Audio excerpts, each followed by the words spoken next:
All right, guys, I have a super interesting episode for you guys today.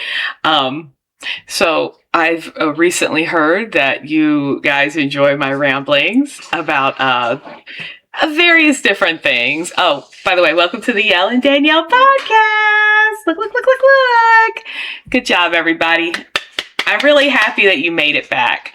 Make sure you like, subscribe, comment, share, go to work, feed your dog. Did you guys tell your dog about me yet? I really want to, can y'all sound off in the comments and let me know you told your dog about me? Also, if you want to send pictures of your dogs, I would greatly love that because I love all the dogs. So just make sure you do the important things, like, buy my book, Scuttle Scout, but also there's a lot of dogs in this book. Scuttle Rover is actually based on Constance. So, the thing is that you need to tell your dog about me. They need to know that their Auntie Danielle is talking to them. So, petting dogs actually lowers your blood pressure. That's apparently a scientific fact. So look it up and lower your blood pressure. Because I recently heard from my friends across the pond that Americans famously have high blood pressure. And I say, no, they don't. They're on medication for it. But I don't think they really got it. Anyway, you kind of have to live here to understand. So I'm just kidding, guys. Anyway, I have a really special episode for you guys today, and we have these moments where I will go and I will this is so funny to me. I realize I am kind of just dropping you guys in, and I'm not really explaining a lot in the beginning, but I will try my best to explain. And the reason being is, if anybody knows me, you guys do know me. So we've gotten to know each other. Okay. I love music. Music equals life. I love it. If you guys didn't know, I don't know, man. Music has such a big part of pretty much everything that I do. And I've dabbled in playing music, different instruments, different things. But the main thing is that I love music, and a lot of the things that I love about music is there's always some kind of I don't want to say weirdness going on with it, but there always seems to be some kind of controversy surrounding popular. Here's what happens. I listen to a band and I'll say, oh man, I love this song, check this out. Or, oh, I really love this lyric, check this out. And then I will have somebody in my life, whether it be a friend or family member, go, I can't believe you love this. Did you know? And I usually don't know what the situation is because I'm oblivious. I guess I'm just what do they call it? One of the bots that is the music is aimed at. But it doesn't really matter if it's soft music or power ballads or heck, even Disney Channel. Lord knows I love me some High School Musical and Hannah Montana. Shout out to my homeboy Chase. You know who you are, buddy. Love you. So I said you know who you are because I have 3 friends, and 2 of them fit that bill, but you know who you are. But anyway, so growing up in the 90s and early 2000s, you guys are probably a lot more familiar with this term than I was when I was younger, because I was very oh man, it got to a point where I was kind of afraid to say who I like, because I was like, oh man. I like a lot of I grew up listening to rock music, like Guns N' Roses and Rolling Stones. So, a lot of heavy rock music. But as I got older, like into my preteen and teenage years, I would listen to what's on the radio because that's just what you did. And I've always gotten razzed by my buddies like for liking Kiss and things like that. I mean, the Kiss farewell tour, well, their first farewell tour in like 1999, that was like my first concert.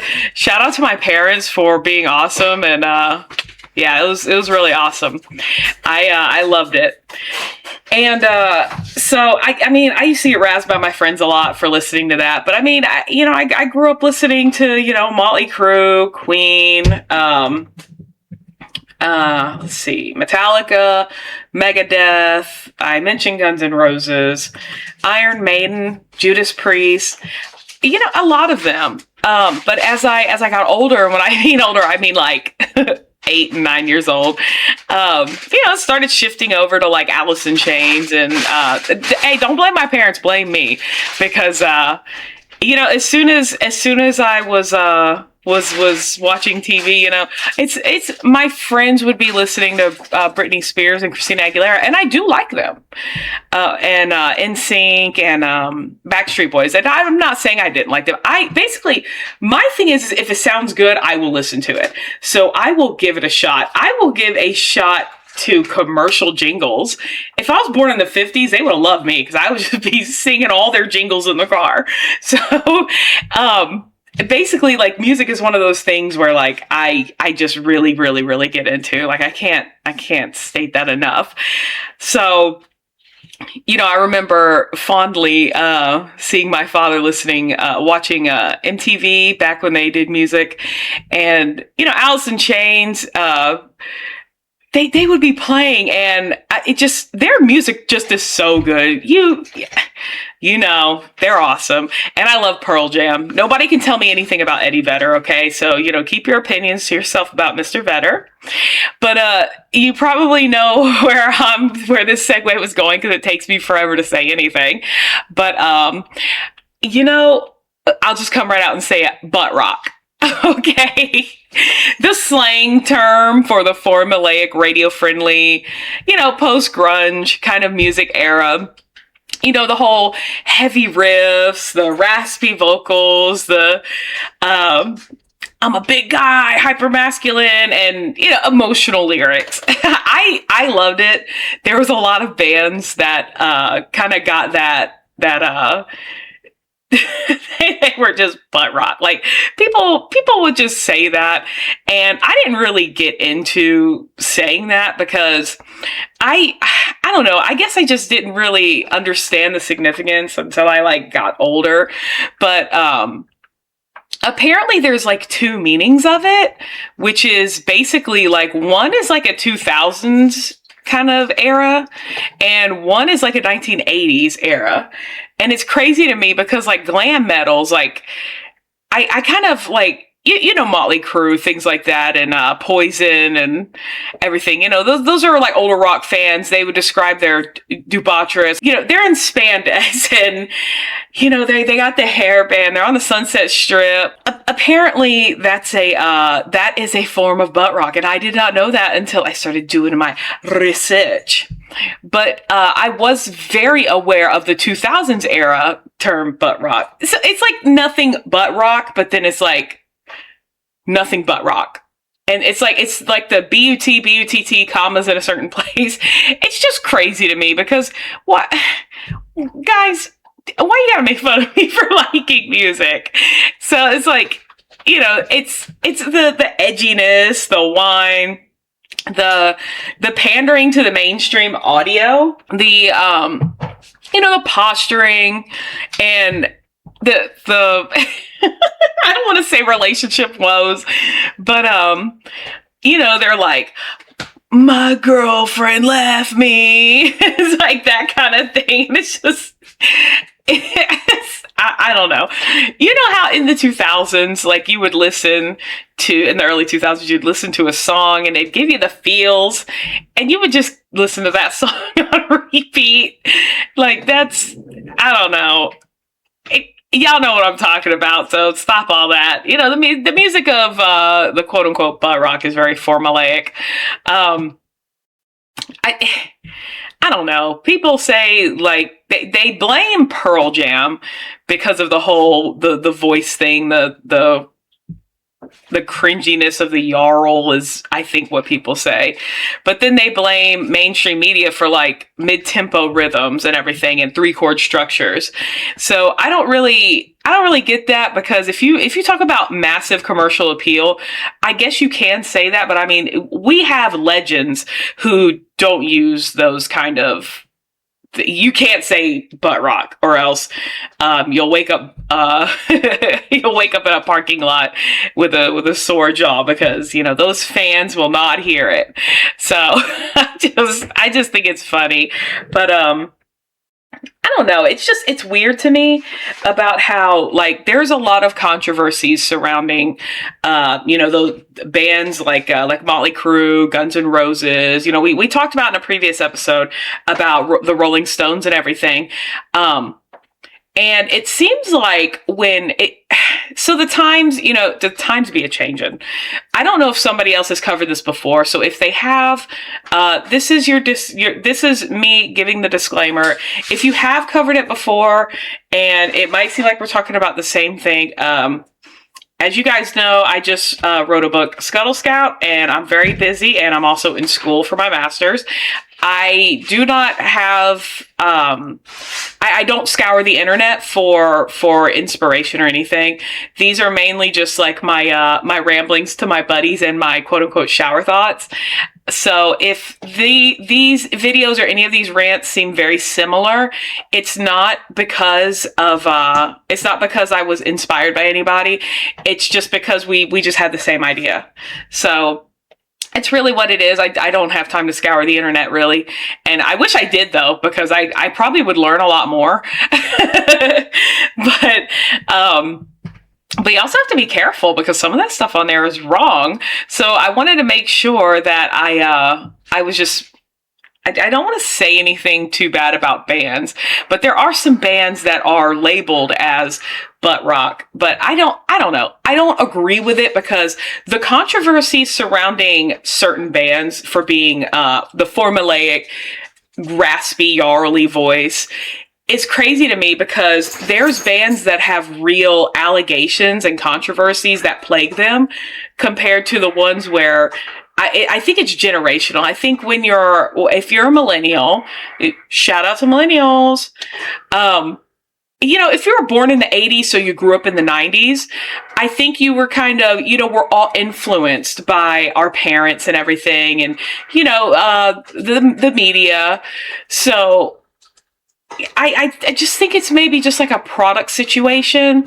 I think, it's, as our parents are raising us, thankfully I have cool parents. So, my dad transitioned into listening to like Iron Maiden and Metallica. We're banging out to those, we're headbanging to those songs. And then, the grunge, the butt rock bands come around for the 2000s, and, the jokes are funny. No bones about that, but I just don't agree with it, mainly because that's their whole controversy, is that they're mainstream, which, okay, yeah, that's fine in and of itself. But there's bands with real controversies. Like we talked about the Rolling Stones having very, very, very underage lady patrons to their shows and hanging out with them backstage. I really don't like the term groupie. Sorry, guys, having some technical difficulties. Can y'all hear me now? She told me not to mess with it, you guys, but I messed with it. And it made it better. How about this? Can you hear me now? Can you hear me better? It was better the other way? Like this? Oh, sorry. I was trying to... I guess I got excited talking about rock stars, and I guess I just decided I wanted to be one. Guys, I decided that my long career of being a rock star has ended because it was too stressful. I don't know if I can keep the microphone this close to my mouth without touching it. I don't know, guys. It's too stressful for me. So anyway, back to the show. But anyway, so Steven Tyler, we talked about the whole thing with Aerosmith. We talked about a lot of other bands in previous episodes, but we haven't really talked about Red Hot Chili Peppers, which I grew up listening to them, and I remember like. It's so weird to me because in the 90s you would just see other like artists popping up. Like I remember, if I'm not mistaken, fact check it, but don't take my word for it. But I believe Dave Navarro was in the video for Aeroplane by Red Hot Chili Peppers. But it's just been so long since I've seen it.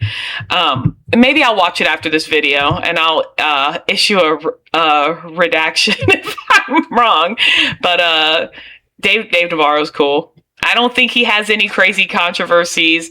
If he does, I'm not aware of them. I'm sure you guys will let me know as soon as possible. But I am a fan of Ink Masters. Speaking of Dave Navarro, I really like Ink Masters. My dad got me to watch that show, and shout out to Clean Rock 1, because when you were in Vegas, man, that was crazy. Anyway, if you haven't watched it, definitely watch it. But basically, Red Hot Chili Peppers they have faced major backlash. Most of their prominent issues surround Anthony Kiedis, because he's admitted to his intimate relationships with a 14-year-old girl. It's documented actually in his 2004 autobiography actually. So if you know the difference between biography and autobiography, check it out. Their song Scar Tissue is, they have an autobiography called Scar Tissue. So, he actually admitted to the relationship, when he was in his 20s. And it also inspired the 1985 song Catholic Schoolgirls Rule. And, the revelation continues to draw very heavy criticisms. I don't know, just there's a lot of ethical concerns about that. Also, questionable lyrics. They have in their early discography, they have very provocative songs. Taboo topics like Mommy Where's Daddy, which touches on family relations. If you know the word. I don't want to get in trouble online. But they also have a lot of backstage problems, like you guys keep your hands to yourself, okay? But these guys, they didn't keep their hands to themselves, not in a polite way and in a rude way. But in the 80s and the 90s, they were accused of very inappropriate and aggressive behaviors, and including Flea and Chad Smith. I didn't know this when I was younger. When I was growing up, it's just one of them things that, like, the internet's good. It does good, but also it does bad. Like, man, you feel kind of icky, like, liking certain things. Anyway, they were arrested in Daytona Beach, grabbing female fans, and during a live broadcast, by the way. And a lot of very well documented allegations of various different kinds of harassment and not keeping their hands to themselves.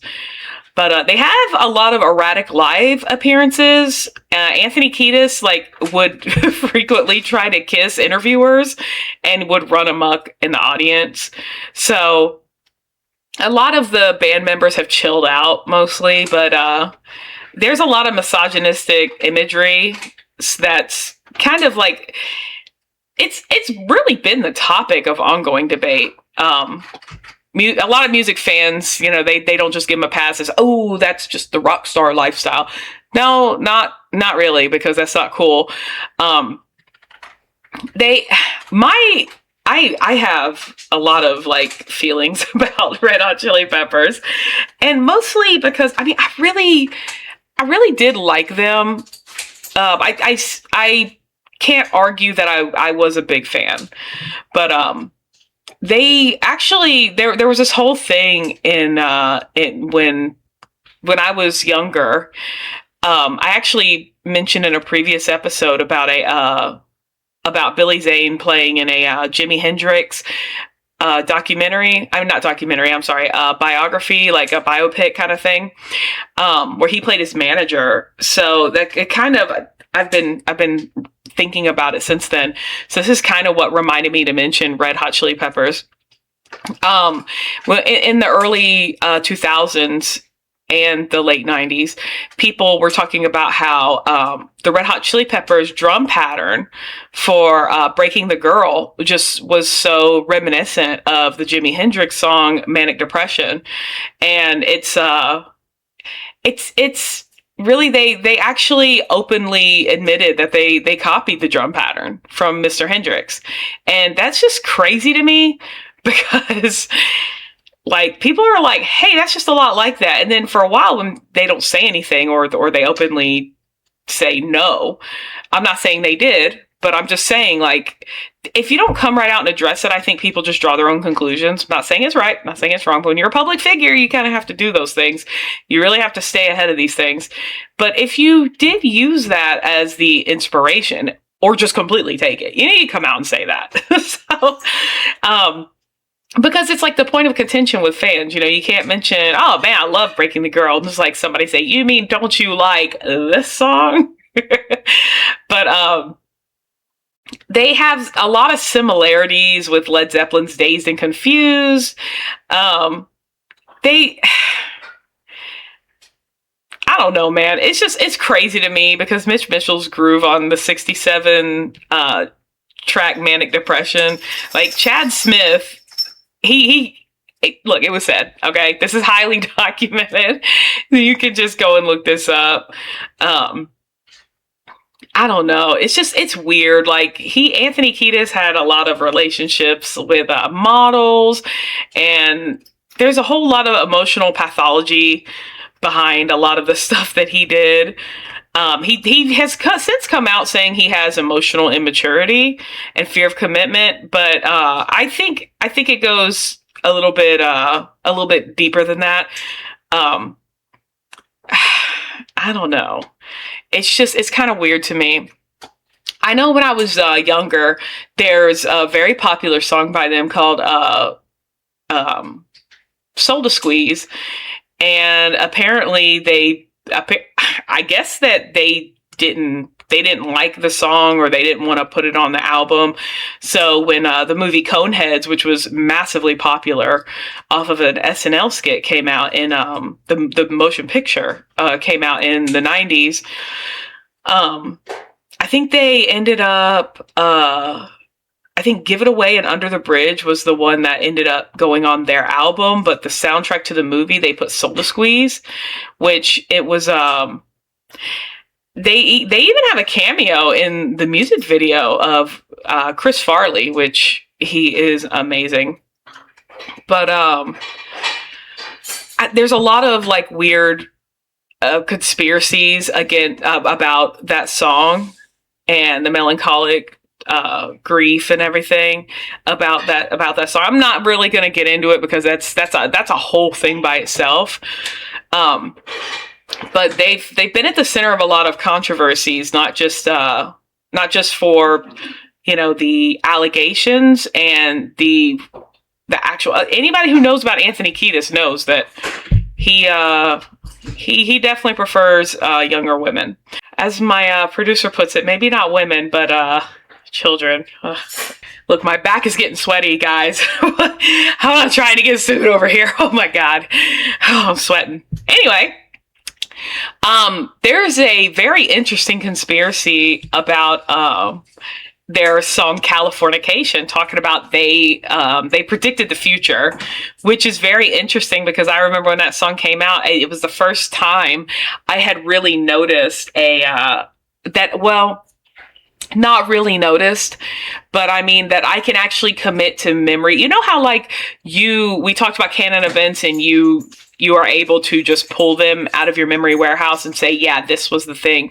This was how it was with Red Hot Chili Peppers with me. When I heard Californication, I noticed that their sound had changed. And that was the first time in 1999 that I started to recognize when bands would change their sound. So when touching back on when I said that I really liked Kiss, it wasn't a whole, oh, they have their makeup on, oh, they don't have their makeup on, like, oh, they sound different like that. It wasn't really like that, because you have to understand, this was a lot of it was just radio play. I didn't see a lot of videos because I'm not an avid TV watcher, and school was a very important part of my life.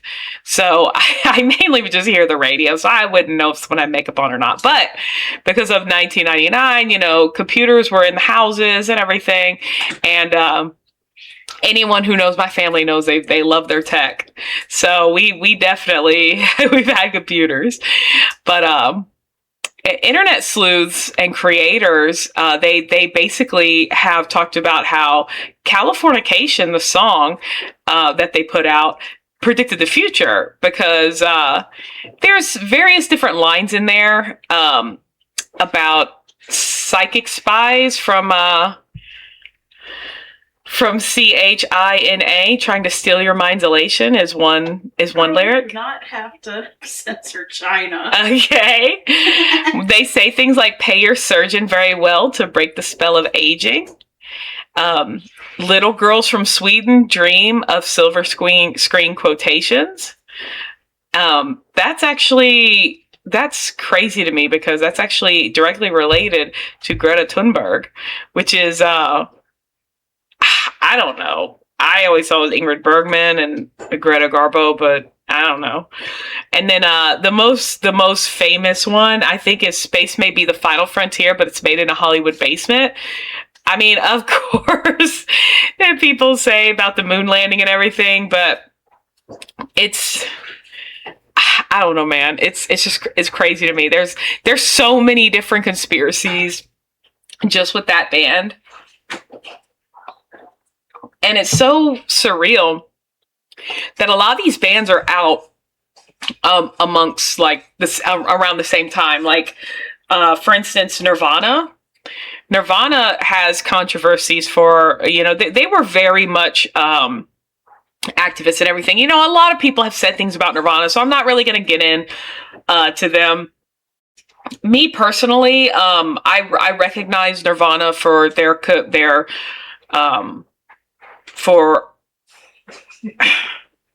I don't want to say for what Kurt Cobain did for the music industry, but I also do because he kind of was like the first of his kind to really just come out, and there's all these resurfaced clips that people have from back in the day, and he would just come right out. He was, everybody that touts,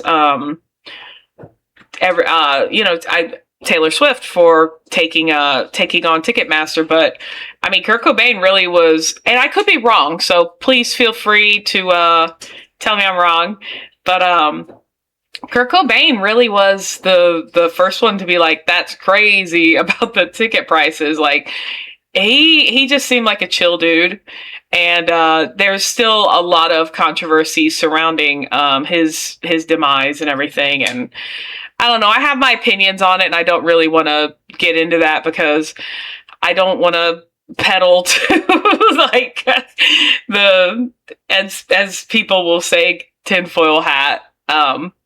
If enough of you guys in the comments let me know, then maybe we could do like a Q&A thing. I don't know, but I don't want to make a video talking about Kurt Cobain and everything, but I'm not a super duper fan of Nirvana's music, but I am a Dave Grohl fan. I know people are mad at him because he cheated on his wife, but I'm not in their relationship, and I don't know about all that. Now, if they did something that's like if you people, or if you don't keep your hands to yourself and you assault people in any way, like that's different. I don't, there's sides to every story, so I don't know the situation. Reporters are going to report, so I don't really know. But this brings me to my next point. We were talking about the Buttrock of like, not necessarily millennial. I think it spills over into the millennials, but also it's mosely that That's like the Gen X. It's just a little bit of Gen X I'm going to touch on and everything. But I think whenever anybody says Buttrock, I think the first thing that comes to mind is Nickelback. And I'm just going to say this right now. I know Nickelback is a hot button issue. But here's the thing. I've never not liked Nickelback. And I don't care if that makes me a lame-o. As a matter of fact, I'm wearing this hat because every time I wear it, people think it's like an Ed Hardy hat. It's really not. I got it at a comic convention, and it was like $5, and it's just like got these gold fleckles in it. So for you guys who are just listening, I'm just trying to describe it like it's got like these little gold fleckles, and it's got like a sort of a dragon on the front. I don't know. I don't have a lot of white hats that have interesting drawings on them. So I just thought it was really interesting, and so I bought it. It doesn't say Ed Hardy, okay? But it is funny to me because everybody's like, Ed Hardy and tap out shirts and MMA, and I also have an MMA Elite jacket. Hey, that just means I was shopping at Walmart in the early 2000s also. Ooh, my microphone almost fell. But it's crazy to me because Nickelback is like the number one that is brought up. And even though people say they're generic, they have sold millions on millions on millions of albums. But it's just crazy to me because people say like bad music makes people violent, and Nickelback makes me want to blank Nickelback. If you're just listening, then I did the left to right gesture with my hand across my neck. So it makes them want to Nickelback, if you know what I mean. They said that was a joke, and everybody loved those jokes. But the thing is that they have massive hits, you guys. And people say, oh, well, you only continue to like them because they keep writing the same song. Well, that's not true, because one of their most popular songs, Photograph, is not even in my top 5. So, keep your opinions to yourself, dude. But hating on Nickelback kind of became the thing. I never hated Nickelback. I will never hate them. But also, like, people always want to, like, ban them from sporting events and stuff. I actually think that the Canadian police was using Nickelback's music as a mock punishment for drunk drivers in 2016. And there was like a petition to ban them at sporting events, for playing them at sporting events. This is stuff that's well documented, guys. You can go listen to it. So don't take your good old pal Danielle's word for it. Go look it up, guys. Learning is fundamental.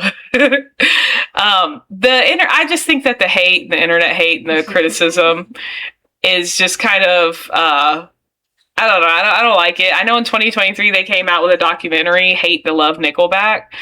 They have a ton of sales, you guys. They sell out arenas. They have a loyal fan base.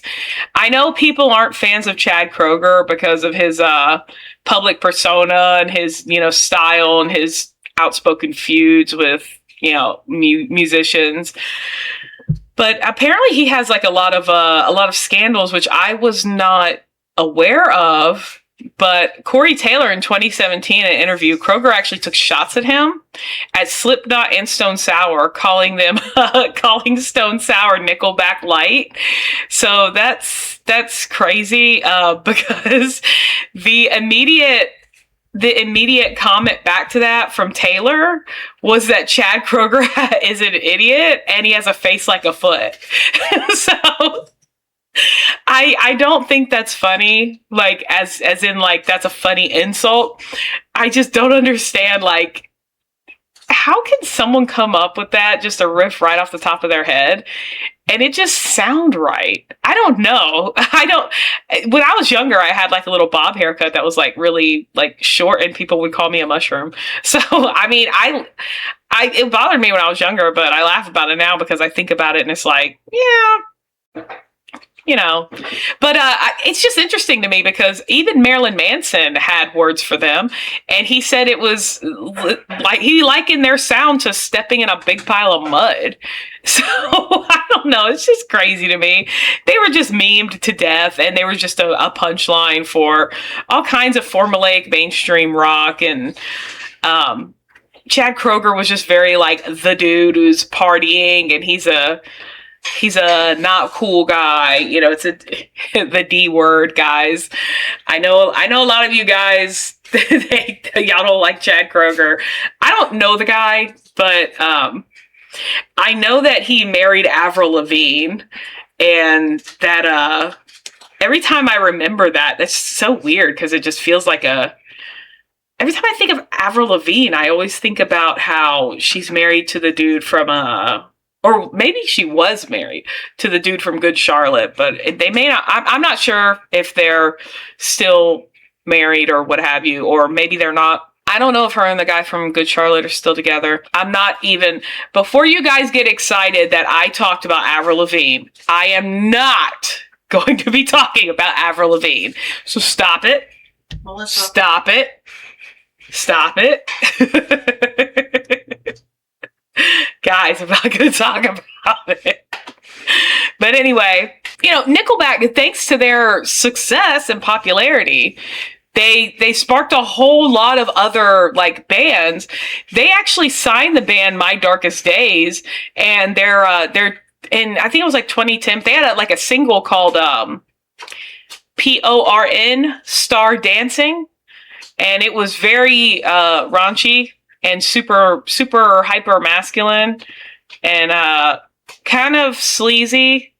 I say that because I'm trying to make sure that I don't get in trouble. But it was a hit. Even if people say no, I didn't like it, it was terrible, it was still a hit. It features actually Chad Kroeger, even though he signed them. It features Ludacris and Zakk Wylde. So I don't know. There's a whole lot of things. The whole 3 Days Grace transition thing. There's a whole fan debate about Matt Walsh and being brought in to replace Adam Gontier in 3 Days Grace. We're not going to get into that because that upsets a lot of people. And I don't know. Look, I don't know enough about My Darkest Days because I only know that one song because everybody was like talking about it. And as soon as I heard the subject matter, I was like, hey guys, I don't think this is for me because I'm not aware if those ladies dance or if there is a whole genre of it. But I'm just scoot right past that because I don't really know. But I think like the second most famous, whenever you bring up Buttrock, is I think Creed. And the first time I saw Creed was they did that song What If, and it was at the end of one of the Scream movies. I want to say it was maybe Scream 2, maybe it was Scream 3. I'm not really sure. I cannot remember. But I do remember seeing it at the end of because when you had VHS back in the 90s, you would fast forward to the end, and a lot of times they would have music videos. Very interesting. But Scott Stapp is their lead singer, and he has a lot of things against him. People were pretty upset at the fact that they believe that he may be secretly a Christian rock band. So I don't know if that's a secret because, I mean, you have songs like My Sacrifice and everything and Arms Wide Open. But you also have songs called My Own Prison, and I love that song. But you know, there's been a lot of things that he's done in the past where people ended up like not liking them, even though they were massively popular. So he would come out and he would be intoxicated, forget lyrics, just put on a not so super duper performance. There's been class action lawsuits against him too. And it kind of was the reason of their 2004 breakup.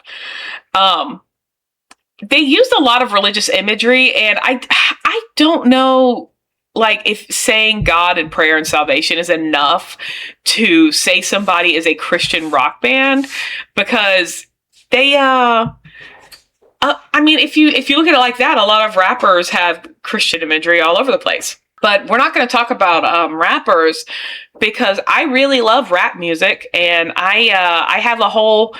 If you guys want to hear what I have to say about rap music, you know, all the cool stuff about Biggie Smalls and everything, and just let me know, and I will make a video, or maybe I'll just make a video just because, even the playing field for my Buttrock family. But anyway, they have vehemently insisted that it's a whole personal faith thing rather than a Christian music group.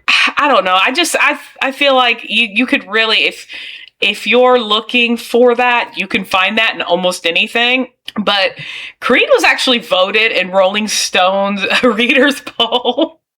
Remember when Rolling Stone mattered, the magazine? They were voted the worst band of the 90s. I actually felt bad for them for that. Especially, of course, like repetitive song structures and the vocal style of Scott Stapp. They said that he was like Eddie Vedder. And in this holy household, we do not tolerate any slander of Mr. Vedder. So I don't really see it. I think they just, I think can exist in the same environment, in the same timeline, if you will. So, I mean, I really enjoy Pearl Jam. I know a lot of people don't, but I do. I don't know. People say Creed and Nickelback was shoved down their throat when they were growing up.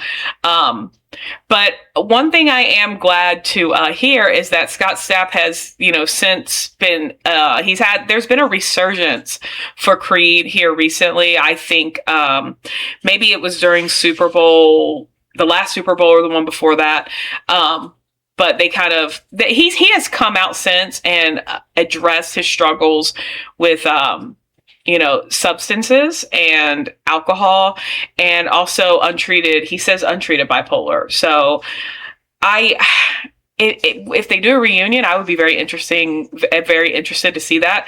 But also, like, I really hope he's getting the help that he needs, because I know he's been plagued by a lot of controversies and, divorces, psychiatric holds. I don't know. This is just crazy to me. During one of his psychiatric holds, he had illicit drugs and had a lot of paranoia, but he claimed to be a CIA agent and threatened to, to President Barack Obama. So there was a whole Secret Service investigation, if you didn't know that. So he had a lot of arrests, like public, and like we're talking reckless driving, intoxication, DV. So I really hope that he has the help he needs. There's a whole lot of naughty tape scandal. If you know what I mean by naughty tape, it starts with a S. So I really don't want to say that. But also, when the whole S tape in 1999,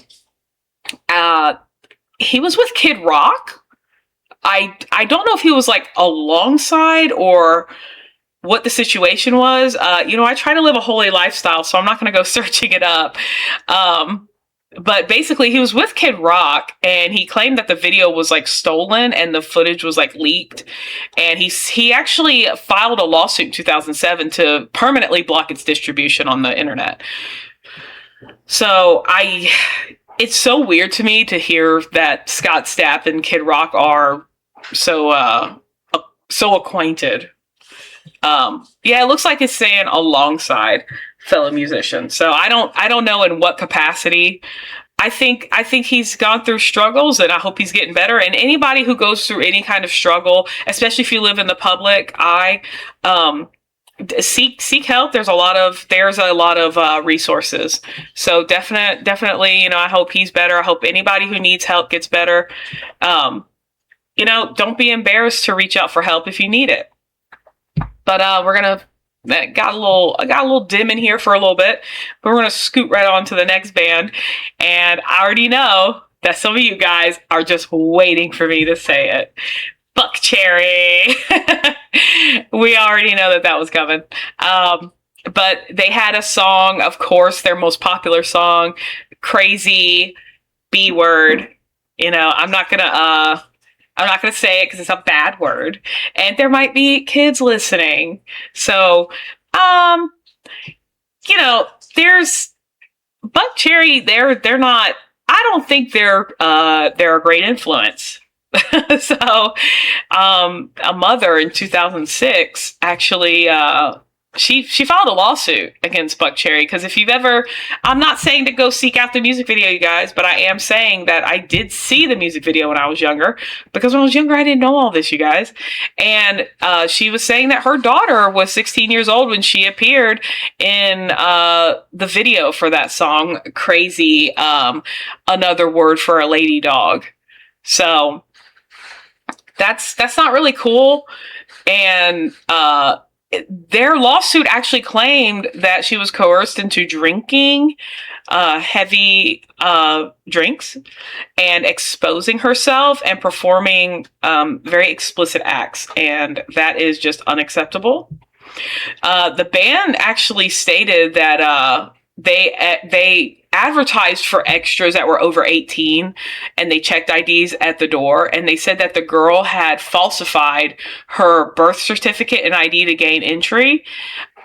The internet, a lot of the internet, like, has, there's a whole lot of opinions and stuff about that, but they ended up settling out of court. And they're kind of like the poster child for sleaze rock. So I don't really, the whole partying thing and the music video, I think if it doesn't all take place in a bathroom, a lot of it does. And some people say flashlights make everything scary. So it's kind of like a darkened bathroom, and it's like a flashlight getting shine on people. So it's like kind of not great. I don't know. I'm not really a super fan of them, but I know a lot of people who like them, and I don't know who you are, but make better choices. I don't know. This is another one that actually cracks me up.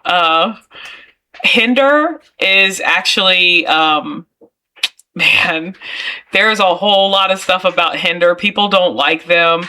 The song Lips of an Angel and the whole substance abuse and alcohol addiction, there's a whole lot of stuff about them. A lot of people just hate them just in general because of that song Lips of an Angel, because it's very pro infidelity. Like, I mean, the beginning line is, "Honey, why you calling me so late?"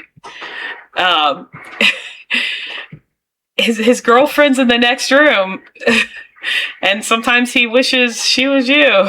So what are you gonna say to that? That's crazy. I also want to point out his outfit in the video for Lips of an Angel was very interesting, and I mean interesting in a different way. I don't know who decided that t-shirts and vests and neckties go together, but I don't know. Not really for me, but people would say that their whole party rock aesthetic, and that they're akin to Nickelback, but I don't think they reached the popularity that Nickelback ever reached. So, Hinder, not cool. I know Puddle of Mud is also one of them that really frequently comes up. They have a lot of legal trouble, especially with Wes Scantlin, their lead guy, run-ins with the law. They had the incident that happened at Daytona Bike Week. Wes Scantlin actually claimed that he was given a drug that frequently people give to women to at clubs, if you know what I'm talking about, starts with an R. He claimed that he was. I don't know. Maybe he was, maybe he wasn't. But also the whole lip syncing accusations. He's been booed off of stages. He's there was a whole SWAT standoff in a SWAT team, like SWAT. There's a SWAT standoff, and it happened in 2024. And it's crazy to me because this was in Burbank, California. He just refused to exit his vehicle and was pepper sprayed. They called the SWAT team, and I'm not really sure what the outcome was of that because I don't know. I feel like they wanted to be Nirvana, or at least the lead wanted to be Nirvana. I think really bad. I think he kind of tried because they even covered "About a Girl," which was not received very well. They've been memed to death now. So, there's them. And I actually was shocked to hear that Three Doors Down is one that's also considered Buttrock. And I know Brad Arnold actually recently passed away, and it's really sad because he had cancer, and a lot of people didn't know he had cancer until he just said it. And it's hard when you grow up listening to a band and you really like them. And because, I think I mentioned in a previous episode, I don't even go a whole week without hearing Mr. Brightside by The Killers. And I don't even go a whole week without hearing Kryptonite from Three Doors Down. That song is still a banger, but they're actually from our neighboring state, Mississippi. So shout out to Mississippi. Apparently they got really political. They would speak to fans about Jesus and everything, and that would divide audiences. I don't understand why that would divide audiences because I understand that religion is kind of one of those things where people, they don't really want to discuss it and everything. But if you're going to their shows, then you kind of know how they are. You're not listening to something pre-recorded. So, basically he just got a lot of backlash because he would stop performances and talk about Jesus and stuff, which, it's the whole band has been just riddled with criminal behavior and tragedies and stuff. Their bassist, Todd Harrell, he was charged with vehicular manslaughter after a 2013 crash that killed another motorist, and he was sentenced to 10 years in prison for a firearm possession charge as a felon. And Matt Roberts, the guitarist, he died in 2016 from an accidental substance overdose. And that is so sad. My mom actually met them in a Walmart. That's crazy. They just seem like regular dudes. And then you hear things like that. It's crazy. It's just, I think their other guitarist, Chris Henderson, is the only surviving member. But yeah, that's really sad. I remember that song "Here Without You" was everywhere when it came out. People didn't even wait a day when Brad Arnold passed to say, "Oh, not my time. It doesn't seem like it wasn't," or something like that. I think that was not cool, but and hey man, we can't talk about we couldn't talk about Creed and their whole religious conversation about their band without bringing up Evanescence, because they completely befuddled me when I was younger, because I honestly did think that they were a Christian rock band. I never really was a super duper fan of that song "Bring Me to Life," but it did. I grew up in a Christian household, so it sounded very, very Christian to me. So it's just crazy to me how they had themes early on, and they were kind of pushed in Christian bookstores. And Amy Lee came out and just vehemently came out, and she was like, "No, we are not Christian." She used profanity. She was very ready to this was at the height of "Bring Me to Life" and the album "Fallen." It's just crazy to me that they were really just on top of the world. They were everywhere for about 12 minutes. And then Amy Lee was like, no, we're not. But hey, stand by your principles. If you're not Christian, that's fine. But there's a whole lot of stuff that plagues Evanescence. Ben Moody in 2003, they had massive success. I mean, massive. Ben Moody was a co-founder, if you didn't know. I think part of the problem that I have is I think you guys know all the stuff that's in my head. So I just feel like I'm talking to a buddy. So yeah, I'm gonna do better about explaining. But yeah, Ben Moody was a co-founder of the band, and he left in the middle of a tour, and it was basically like creative differences. But a lot of people suspected that Lee was very much at the time toxic. But there's multiple sides to every story. Apparently, Moody's behavior was a big factor. The rest of the band needed quote unquote relief. So I don't really know about that. There's a lot of things that's said about it, but I don't know, man. They have mostly unusual controversies. They had their own forum called EV Threads, and it was actually targeted by a hacktivist group, Anonymous, as part of Operation PD30 chat, if you know what I mean.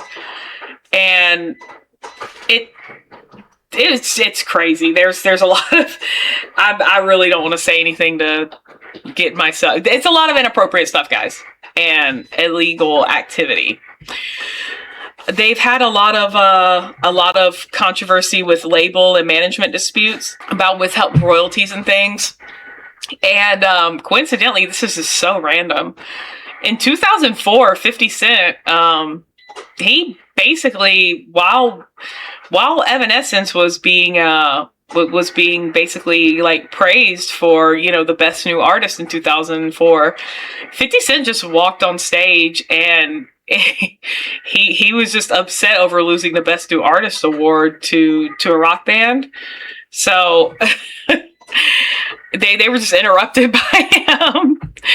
I guess that was the thing to do in the 2000s, just walk up on stage. So I don't know. I like 50 Cent, and he's kind of cool. So, I'm not gonna say too much about that, but I like Evanescence. They have some good songs. Bring Me to Life, I think, is severely overplayed, but we also have to talk about Seether. So obviously, they have Amy Lee and Seether have that massively popular song, Broken, which if you know about that song, you know that was everywhere when it came out. It is a very, very good song. But Seether's had their share of controversies. There's a lot of controversies with the band, especially in venues. And apparently in 2025, they had a show at the Hard Rock in Tulsa. And the venue security removed Sean Morgan's daughter. She's 7 years old. She was on the side of the stage and they removed her. And Sean Morgan was so mad. And he actually berated the security guard to the audience. And he used the song Remedy as a diss track, but he changed the lyrics to mock the guy. Which I wasn't there, but I feel like if I was there, I'd be part of a moment that was like, oh, wow. It's one of those things that like people are going to remember that. I don't know.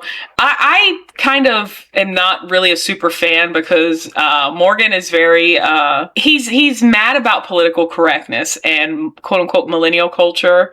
So he's kind of one of those guys who says everybody's offended by everything, which I don't agree with that, because you should really like be polite about different groups, different religions, different cultures. So I don't think people should be mad because everybody's offended by everything. Just because you shine a spotlight and say you shouldn't say this does not mean it's negative for the reason it's negative, not because people are trying to be a little more inclusive. But they have their friction with other artists. The band Escape the Fate actually detailed a backstage feud. They said that they had clashes between their members. Yeah, they're very Seether themselves are very outspoken. Some people really love Seether, some people don't. And I am of the one that's just like, they're there. So they talk about their static sound and how they have quote unquote borrowed people's riffs and everything. They compare them to like Nickelback, Nirvana, and Tool. The fans defend the band's consistency and artistic vision, but I don't know about that. I do know that Sean Morgan dated Amy Lee, and that's when Amy Lee famously wrote "Call Me When You're Sober." That whole song is about their relationship. And Morgan lost his brother in 2007. And he says that basically that was that was an event that just shaped his life, man. And I feel like if you, I know they were close, so it's just sad to me. You know, a lot of these stars and bands, you know, they have controversy because their life is in front of a camera. And, you know, a lot of things affect them. And hey, you know what? Let's move on to Stone Sour, because they're on an indefinite hiatus. And they have a feud with Nickelback and Chad Kroeger. So, after touring in 2017, the album Hydrograd, the band went on hiatus. Frontman Corey Taylor later cited irreconcilable drama and issues. The creative differences, he admitted he felt held back artistically. And he said he refuses to compromise his vision and his art because of certain people's hindrances. The guitarist Josh Rand eventually formed a new pop rock band, the Life Project, while Taylor focuses heavily on his solo career. But the Nickelback feud, in 2017, Chad Kroeger publicly disparaged Stone Sour, calling them Nickelback Light. This is always going to be funny to me. And criticized Taylor's other band, Slipknot, for relying on gimmicks. As much as I like Nickelback, that was crazy to me. I don't know. Slipknot is very much loved, and it's crazy to me you take a shot at that. There's a good chance that a lot of people who like Nickelback really like Slipknot. So I don't know. They went to Kroeger reached out and apparently tried to apologize for his remarks, but it's basically like a part of legendary rock media. So it's definitely crazy to me that even happened. So, but of course, you know, Slipknot, they have a nearly 30-year career, and I don't even know what to say about Slipknot. I've known so much about them. It's crazy to me, but, they have their own, issues and lawsuits and everything, but I'm not really going to, get into a whole lot of their stuff, because I think the most popular one, it would be remiss of me not to mention it. People say that they directly stole their inspiration for their band from bands like Mushroom Head. There's a whole lot of like debate over that, and there's a whole lot of improper use of merchandise and names to boost brand sales, and the Purity lawsuit. There's a lot with that, but people honestly like see Mushroom Head is more of an underground band, and I say that because you can listen to the radio and hear Slipknot, but you do not hear Mushroom Head. Or if I'm wrong, please let me know. But a lot of times you don't hear Mushroom Head on the radio, so it's just I don't know. There's a lot of people saying it's a gimmick. I've actually seen, completely by accident, I didn't go to see them. They just happened to be a special guest at some show. Mushroom Head was there. I will say this. I was pleasantly surprised, because I don't think they sang anything. They did mostly instrumental. It was the first time I had seen them. So the first time I saw them was actually live, and they really incredible. That actually was one of the best concerts I'd ever been to, and it was with my parents. But we're gonna keep it nice and light and fluffy with the last two, because I know this video is going on kind of long. So, you know, if we're talking about early 2000s and mid 2000s, let's talk about Train. Train, very lighthearted. Pat Monahan, he's very interesting. I know people hate that song Soul Sister, but I also can't go a week without hearing Drops of Jupiter. So there's a whole bunch of stuff with that. But there's, I don't know. There's a whole lot of, they're actually still like touring right now, and I think they're still actively making music, but a lot of their the founding bassist Charlie Collin, and apparently he had some kind of substance abuse issue, and he was terminated from the group. So that's that's kind of one of the things. Also, in Soul Sister, a lot of people did not like the lyric "You're so gangster, I'm so thug," but Monahan has repeatedly said that he wrote that track about his wife, and he made sure to mention his wife was white. So I don't know. The one that always threw me off was when he said his heart's about to beat out his untrimmed chest. So I was like, that's kind of weird. Another thing about Pat Monahan, a lot of people don't know this, but there's a song that they did for one of the Spider-Man movies called Ordinary. And it's actually a really good song. I heard it completely by accident one day. But every time somebody says they like Train, I say, oh, have you heard that song Ordinary? And they say, no. But it's actually really good. It's not their usual sound. But if you haven't heard it, you definitely have to go listen to it, because it is really good. I think it's really good. But then again, I always like Nickelback, so you know what? Whatever. Come for me in the comments, bro. Come at me. Don't. Actually, I'm a marshmallow. But hey, you know what? They did a song for Spider-Man, so give it up for giving a song for Spider-Man. And then we're going to do the very last band that I'm going to talk about. And, well, it's not really a band, it's a dude. So can't talk about Train without talking about Jason Mraz. He's not been involved in any, like, significant scandals, but he has, like, minor controversies about his career and his romantic life. I know people get upset when he mentions two-spirit terminology and his relationships with men, but he was also married to Christina Carano. I don't know if they're still married. Maybe they are, maybe they're not. I'm not really sure, but they have this thing about spiritual roles. So he says that he likes both men and women. But there was some infidelity discussions, and I don't know. They have a thing. He had an appearance in 2024 on Jesse Tyler Ferguson's Dinners on Me podcast. Jason Mraz talked about him waiting until 2018 to publicly come out. Basically, that he hid his sexuality during the early years. He said scrawny years of his career, because being gay was treated as a punchline of a joke. And that is true, because in the 90s and the 2000s, there was a lot of homophobia in the entertainment industry. And it's not cool, you guys. Like, saying something was, gay was not, it's not cool. He's had a lot of, I didn't even know this when I was listening to him.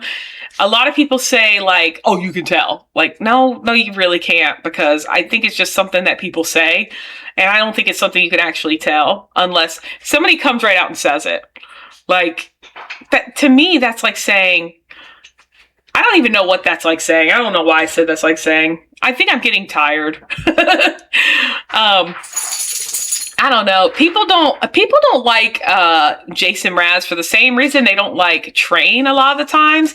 And it's this optimism and quote unquote sunshine pop aesthetic. And they say it just can't possibly be real.